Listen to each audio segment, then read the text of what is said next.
The majority of students are put through the same brainwashing techniques in order to create a complacent labor force working in the interests of large corporations and secretive government.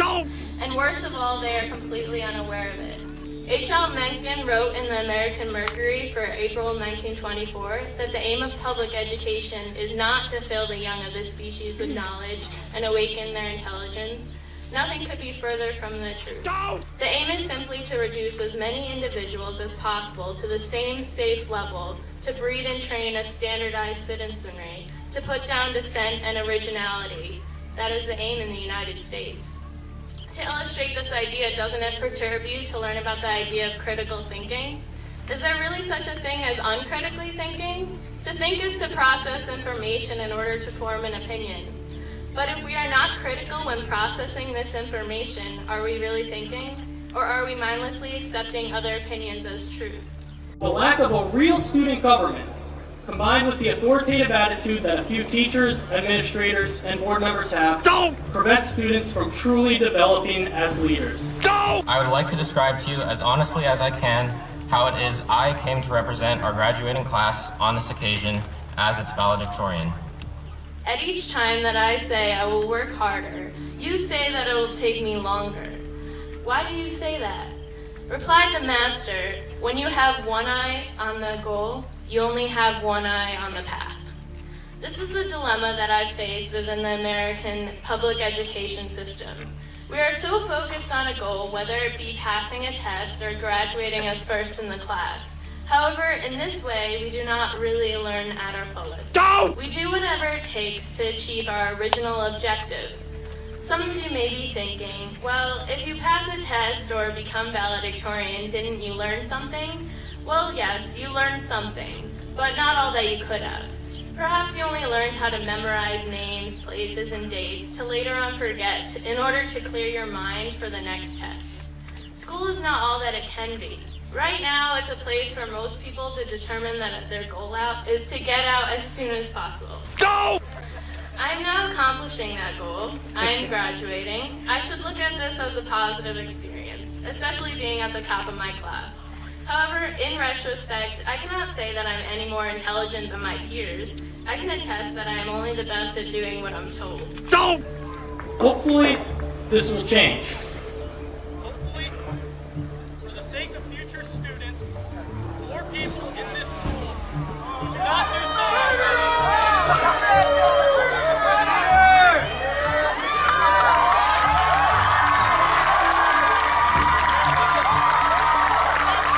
As much as I would like to say that I was chosen because of my hard work, dedication, and intellect, I would be far from truthful in doing so, as I have met and studied alongside individuals more diligent and talented than myself in the past 4 years. Yet here I stand, and I'm supposed to be proud that I have completed this period of indoctrination. I will leave in the fall, and I will go on to the next phase expected of me in order to receive a paper document that certifies that I'm capable of work. Let him speak! Let him speak! Let him speak!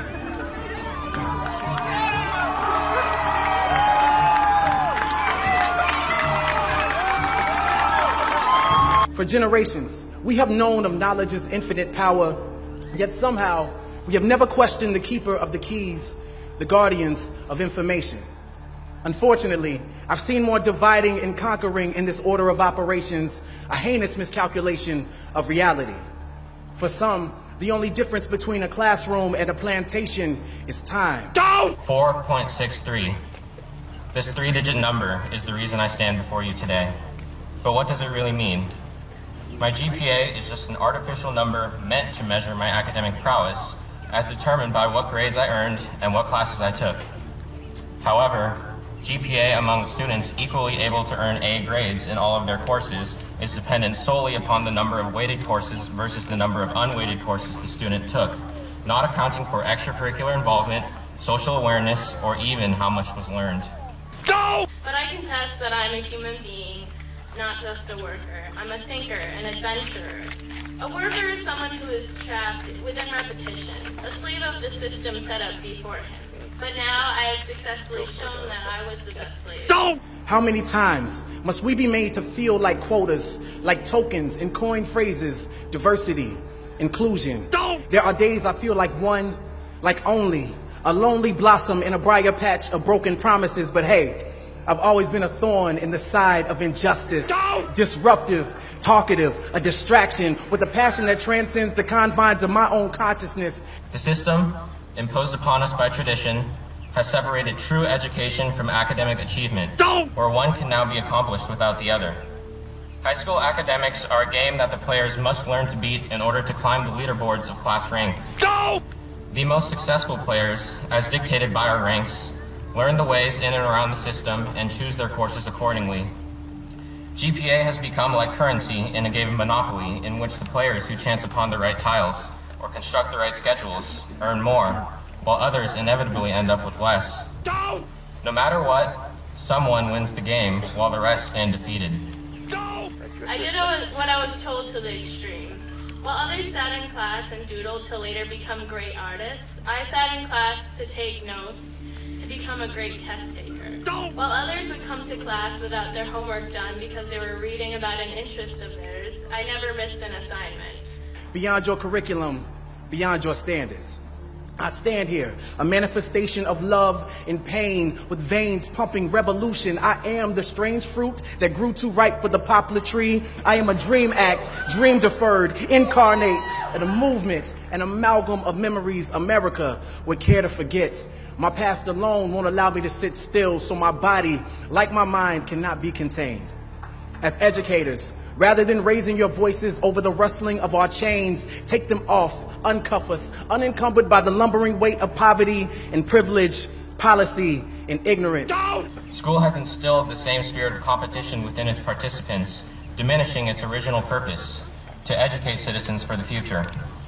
While the competitive top-tier students glance at their transcript and wish for a higher GPA, a better class rank, those students ranked at the bottom are left with little to no motivation to succeed academically and with a sense of defeat.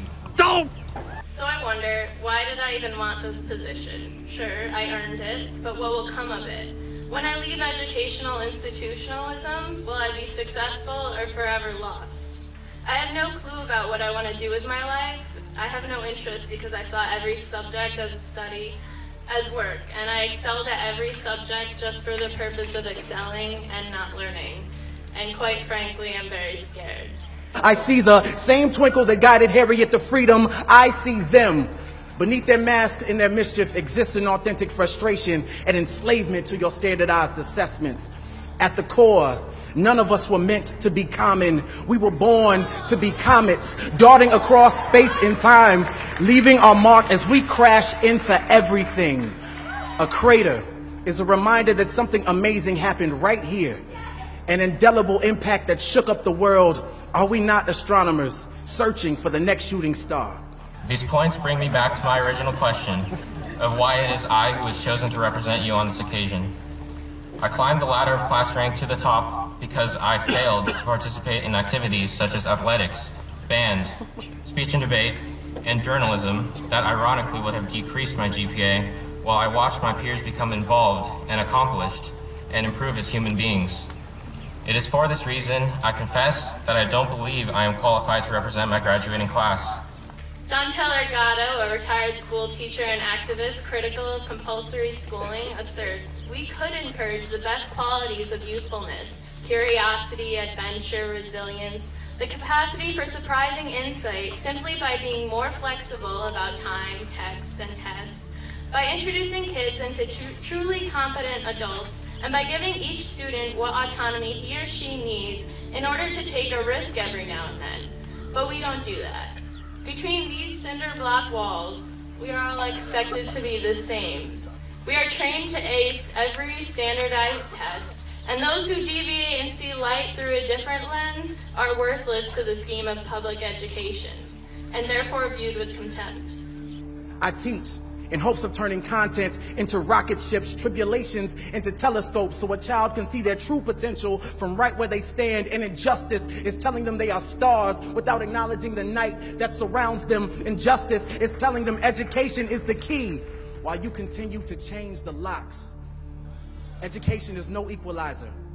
Rather, it is the sleep that precedes the American dream. So wake up, lift your voices until you patch every hole in a child's broken sky. Wake up, every child, so they know of their celestial potential. I've been the black hole in a classroom for far too long, absorbing everything without allowing my light to escape. But those days are done. I belong among the stars, and so do you. And so do they. The student who ends up with the highest GPA is the one glorified under the name valedictorian and chosen to represent the class, when in reality, grades have little to do with one's knowledge of his or her classmates. In attaining a high GPA, I tended towards social isolation. The sole responsibility of the valedictorian and the salutatorian is to deliver a speech representative of the graduating class, a task that hardly coincides with the selection criterion of GPA. And now here I am in a world guided by fear, a world suppressing the uniqueness that lies inside each of us. A world where we can either acquiesce to the inhuman nonsense of corporatism and materialism or insist on change.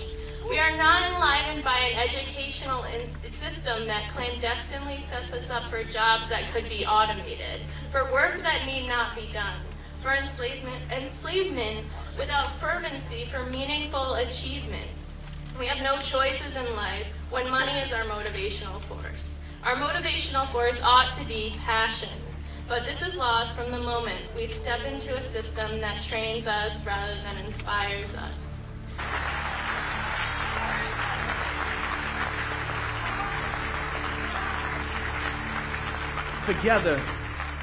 Together, we can inspire galaxies of greatness for generations to come. So no, sky is not the limit. It is only the beginning. Lift off. We are more than robotic bookshelves, conditioned to blurt out facts we were taught in school. We are all very special. Every human on this planet is very special. So aren't we all deserving of something better? Of using our minds for innovation rather than memorization, for creativity rather than futile activity, for rumination rather than stagnation. We are not here to get a degree to then get a job so we can consume industry-approved placation after placation. There is more and more still. The saddest part is that the majority of students don't have the opportunity to reflect as I did. The majority of students are put through the same brainwashing techniques in order to create a complacent labor force working in the interests of large corporations and secretive government.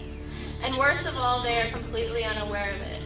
I will never be able to turn back these 18 years. I can't run away to another country with a different education system, perhaps meant to enlighten rather than condition. This part of my life is over, and I want to make sure that no other child will have his or her potential suppressed by powers meant to exploit and control. We are human beings. We are thinkers, dreamers, explorers, artists, writers, engineers. We are anything we want to be, but only if we have an educational system that supports us rather than holds us down. A tree can grow, but only if its roots are given a healthy foundation. For those of you out there that must continue to sit in desks and yield to the authoritarian ideologies of instructors, do not be disheartened. You still have the opportunity to stand up, ask questions, be critical, and create your own perspective.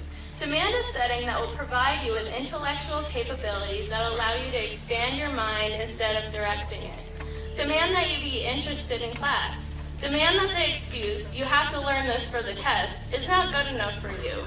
Education is an excellent tool, if used properly, but focus more on learning rather than getting good grades. For those of you that work within the system that I am condemning, I do not mean to insult. I intend to motivate. You have the power to change the incompetencies of the system. I know that you did not become a teacher or an administrator to see your students bored. You cannot accept the authority of the governing bodies that tell you what to teach, how to teach, and that you will be punished if you do not comply. Our potential is at stake. For those of you that are now leaving this establishment, I say, do not forget what went on in these classrooms. Do not abandon those that come after you. We are the new future, and we are not going to let tradition stand. We will break down the walls of corruption to let a garden of knowledge grow throughout America. Once educated properly, we will be cultivated and wise. We will have the power to do anything, and best of all, we will use that power for only good. We will not accept anything at face value. We will ask questions, and we will demand truth. So here I stand. I'm not standing here as valedictorian by myself. I was molded by my environment, by all my peers who are sitting here behind me. I couldn't have accomplished this without all of you. It was all of you who truly made me the person I am today. It was all of you who were my competition, yet my backbone. In that way, we are all valedictorians. I am now supposed to say farewell to this institution, those who maintain it, and those who stand with me and behind me. But I hope this farewell is more of a see you later, when we are all working together to rear a pedagogic movement. But first, let's go get those pieces of paper that tell us that we're smart enough to do so.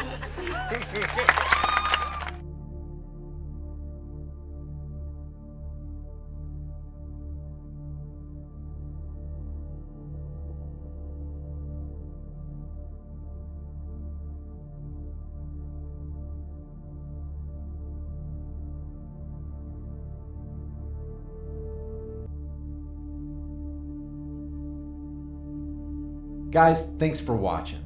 I create at least one new video every day. If you get something out of this content and you want to be alerted when I upload new material, subscribe to High Impact Vlogs, hit the bell notification icon, give it a thumbs up, and share it with everybody you know. Because the specter of censorship and termination looms over channels like mine, be sure to subscribe to my free private email list through my website, highimpactflix.com. And if you think it's worth helping the cause of truth here on this channel, you can support my work on Patreon or PayPal, or you can grab a hard-hitting shirt from the most politically incorrect shirt store on the planet. There are over 100 kick-ass designs, and I'm adding new ones every week. All these links are in the description and in the pinned comment. Remember, don't just believe anything and keep questioning everything. I'll see you guys in the next heavily censored video.